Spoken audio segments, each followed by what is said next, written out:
gece onu gezip aramışam. Kapı kapı küçe küçe düşünürəm içe içe.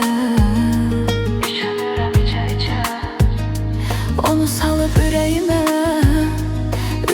sıxan həyat. Axı belə hara gedir, axırıma çıxan həyat. Düz üzümə baxan həyat.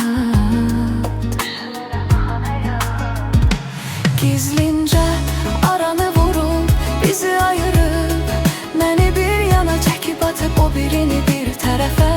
Ya belə olub, ya da nə bilim, mənə bəlkə də düşməyib hansı ki sevən ərəfə. Götürün içək bunu şərəfə. Belədir həyat, aranı vurub, bizi ayırıb, məni bir yana çəkib atıb, o birini bir tərəfə.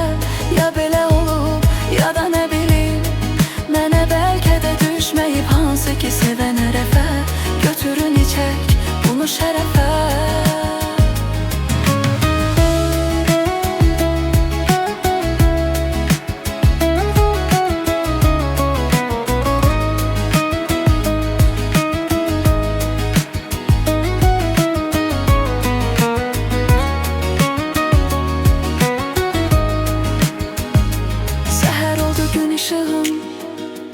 Yuxum oldu gece gece, onu gezip aramışam.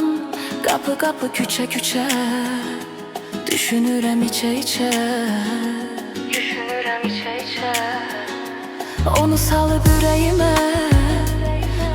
sıxan həyat. Axı belə hara gedir, axırıma çıxan həyat.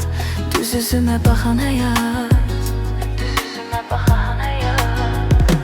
Gizlincə aranı vurub, bizi ayırıb, məni bir yana çəkib atıb, o birini bir tərəfə. Ya belə olub, ya da nə bilim, mənə bəlkə də düşməyib hansı ki sevən ərəfə. Götürün içək bunu şərəfə. Belədir həyat, aranı vurub, bizi ayırıb, məni bir yana çəkib atıb, o birini bir tərəfə. Ya belə olub, ya da nə bilim, mənə bəlkə də düşməyib hansı ki sevən ərəfə. Götürün içək bunu şərəfə.